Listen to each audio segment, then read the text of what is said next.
नमस्कार, मैं सुवर्णा। न्याय टीवी में आप सभी दर्शकों का स्वागत है। कोर्ट राउंडअप की खबरें अब विस्तार से।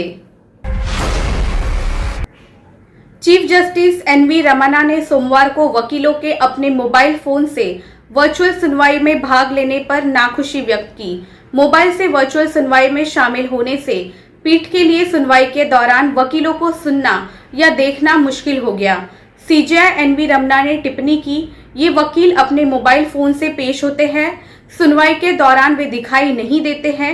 मुझे लगता है कि हमें मोबाइल से पेश होने पर प्रतिबंध लगाना होगा। सीजेआई ने एक वकील से पूछा, समस्या क्या है? अब आप सुप्रीम कोर्ट में प्रैक्टिस कर रहे हैं, आप हर रोज पेश होते हैं, कम से कम आपके पास डेस्कटॉप तो होगा ही। जब एक दूसरे मामले में भी यही समस्या बनी रही तो सीजेआई रमन्ना ने वकील से कहा, समस्या ये है कि आप एक नियमित प्रैक्टिस करने वाले वकील हैं। आप अपने कंप्यूटर का उपयोग कर सकते हैं, पर आप अपने मोबाइल का उपयोग कर रहे हैं। सुप्रीम कोर्ट ने कहा कि विदेश यात्रा करने के लिए व्यक्तिगत स्वतंत्रता के मौलिक अधिकार से केवल एक व्यक्ति को इनकार नहीं किया जा सकता, क्योंकि उसे उसके भाई की पत्नी द्वारा उसके भाई और परिवार के खिलाफ दायर 498A शिकायत में एक आरोपी बनाया गया है, खासकर जब आरोप उसके खिलाफ आपराधिक अपराध का खुलासा न करते हो।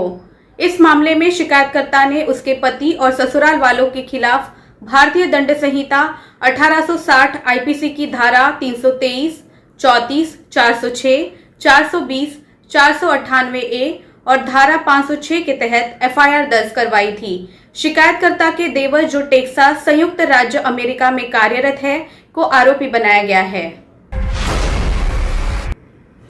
राजस्थान हाईकोर्ट ने केंद्र और राज्य सरकारों को नोटिस जारी कर पूछा है कि क्या कोई भी व्यक्ति हाईकोर्ट या ट्रायल कोर्ट में केस दाखिल करते समय अपने नाम के साथ महाराजा, राजा, नवाब, राजकुमार का टाइटल उपसर्ग के रूप में लगा सकता है। जस्टिस समीर जैन की खंडपीठ ने एक याचिका में टाइटल पर गौर करने के बाद केंद्र और राजस्थान सरकार से जवाब मांगा है, जिसमें अदालत ने कहा कि मामले में प्रतिवादी नंबर 1 का टाइटल राजा लक्ष्मण सिंह था। शिकायतकर्ता पीड़िता ने न्यायाधीश के खिलाफ प्राथमिकी दर्ज कराई और आरोप लगाया कि दिसंबर 2020 में उसे पीठासीन अधिकारी पीओ के चेंबर के अंदर बुलाया गया। जैसे ही वो पीओ के चेंबर में अंदर जाने लगी तो उसी समय रीडर श्रीमती शमशाद बानो पीओ के कक्ष से बाहर निकल रही थी और कह रही थी कि वो पीड़िता अनुकंपा के आधार पर उक्त अदालत में कार्यरत है। चेंबर में प्रवेश करते ही पीओ ये कहते हुए उस पर चिल्लाया कि उसके कितने पति है। इस बात पर उसने बताया कि उसके पति के यादव, जो मुंसिफ मैजिस्ट्रेट थे, की मृत्यु के बाद उसने एक सेवानिवृत्त न्यायाधीश से दोबारा शादी कर ली थी और हाईकोर्ट को उसके पुनर्विवाह की सूचना पहले ही दे दी गई है। यूपी की एक कोर्ट ने एक महिला कर्मचारी के साथ बलात्कार करने के मामले में आरोपी वाणिज्यिक न्यायालय झांसी के पीठासीन अधिकारी को अग्रिम जमानत देने से इनकार करते हुए कहा, एक महिला कर्मचारी को उस पीओ के खिलाफ इतनी गंभीर प्रकृति के आरोप लगाने के लिए बहुत साहस चाहिए होता है, जिसके अंतर्गत वो काम कर रही हो। सत्र न्यायाधीश झांसी ज्योत्सना शर्मा इस मामले में न्यायिक अधिकारी कौटिल्य गौड़ की अग्रिम जमानत की अर्जी पर सुनवाई कर रही थी। न्यायिक अधिकारी गौड़ के खिलाफ वर्ष 2020 में एक कर्मचारी ने भारतीय दंड संहिता की धारा 376, 511, 354A, 354B, 509, 323, 504, 506 के तहत मामला दर्ज कराया था। ये महिला कर्मचारी आरोपी न्यायाधीश की अदालत में काम करती थी। बॉम्बे हाईकोर्ट ने मुंबई के एक लॉ ग्रेजुएट को अंतरिम राहत देते हुए निर्धारित आयु सीमा से अधिक आयु होने के बावजूद सिविल जज जूनियर डिवीजन न्यायिक मैजिस्ट्रेट प्रथम श्रेणी के पद के लिए चल रही भर्ती प्रक्रिया में भाग लेने की अनुमति दी है।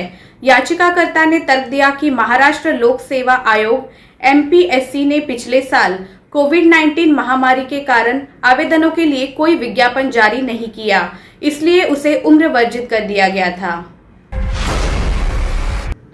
दिल्ली की एक अदालत ने ओंकारेश्वर ठाकुर को जमानत देने से इनकार कर दिया।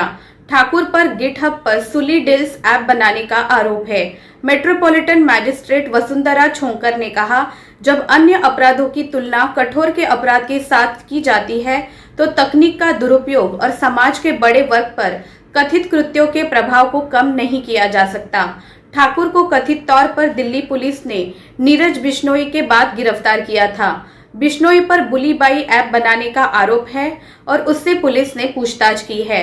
अभियोजन पक्ष का मामला ये है कि अब तक की गई जांच के आधार पर ये पता चला कि ठाकुर ग्रुप का सदस्य था और उसने गिटहब पर सुली डील नामक ऐप बनाया। ऐप पर उसने और अन्य लोगों ने तब ऑनलाइन नीलामी के लिए विभिन्न मुस्लिम महिलाओं की तस्वीरें पोस्ट की। इसके अलावा ये तर्क दिया गया कि सुली शब्द मुस्लिम महिलाओं का अपमान करने के उद्देश्य से इस्तेमाल किया गया एक अपमानजनक शब्द है। मद्रास हाईकोर्ट ने हाल ही में बड़े पैमाने पर राजस्व से जुड़े मामलों के लंबे समय से लंबित होने पर चिंता व्यक्त की। न्यायमूर्ति एस.एम. सुब्रमण्यम ने कहा कि देश की संपत्ति के दुरुपयोग को रोकने के लिए आयकर, सीमा शुल्क, उत्पाद शुल्क, खान और खनिज आदि के मामलों को जल्द से जल्द निपटारा किया जाना चाहिए। रिट याचिकाओं को लंबित रखने में हितधारकों द्वारा नियोजित तिरछी रणनीति के बारे में बात करते हुए ताकि अंतरिम आदेशों का अनुचित लाभ प्राप्त किया जा सके, अदालत ने कहा।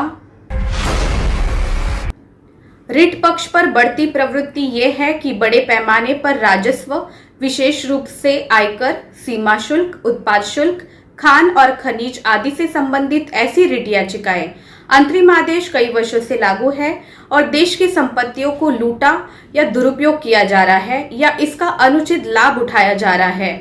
ऐसी स्थिति बिल्कुल असंवैधानिक है और ये राष्ट्र की संपत्ति है जो हम भारत के लोगों की है। इस प्रकार किसी को भी अधिनियम के बिना इसके लाभ की अनुमति नहीं दी जा सकती है। नियमों और विनियमों का पालन करना और किसी भी उल्लंघन को गंभीरता से लिया जाना चाहिए और इन सभी व्यक्तियों को सभी परिणामों के लिए उत्तरदायी होना चाहिए। राजस्थान हाईकोर्ट ने आयकर विभाग को अपने आधिकारिक पोर्टल पर सभी दोषों और गड़बड़ियों को दूर करने का निर्देश देने की मांग करने वाली एक जनहित याचिका पर सुनवाई करने से अनिच्छा व्यक्त की। हाईकोर्ट ने याचिका पर सुनवाई से इनकार करते हुए प्रशासन पर अपने स्तर पर मुद्दों से निपटने का जिम्मा छोड़ दिया। चीफ जस्टिस अकील कुरैशी और जस्टिस रेखा बोराना की खंडपीठ ने कहा, इस स्तर पर हम इन मुद्दों से निपटने के लिए प्रशासन पर छोड़ देते हैं। हमें उम्मीद है कि अदालत के हस्तक्षेप की आवश्यकता के बिना प्रशासन के स्तर पर ही शिकायतकर्ताओं की कठिनाइयों का उचित समाधान किया जाएगा। राजस्थान हाईकोर्ट ने बुधवार को एक फैकल्टी मेंटर और हॉस्टल वार्डन को पॉक्सो एक्ट अन्य अपराधों के साथ की धारा 21 के तहत दी गई सजा को निलंबित कर दिया। अनुसूचित जाति की एक नाबालिग लड़की के साथ पॉक्सो मामले की रिपोर्ट करने में उनकी कथित विफलता के कारण उन पर मामला दर्ज किया गया था।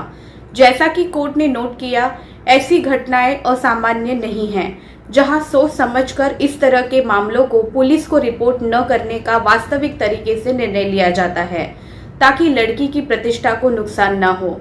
इस पहलू को और अधिक महत्व मिलता है क्योंकि हॉस्टल वार्डन ऊंचे अधिकारी निश्चित रूप से ऐसी कोई कार्रवाई करने से पहले लड़की के माता पिता के साथ विचार विमर्श करना पसंद किया होगा। फिलहाल बस इतना ही। अन्य खबरों के लिए जुड़े रहिए न्याय टीवी के साथ। नमस्कार।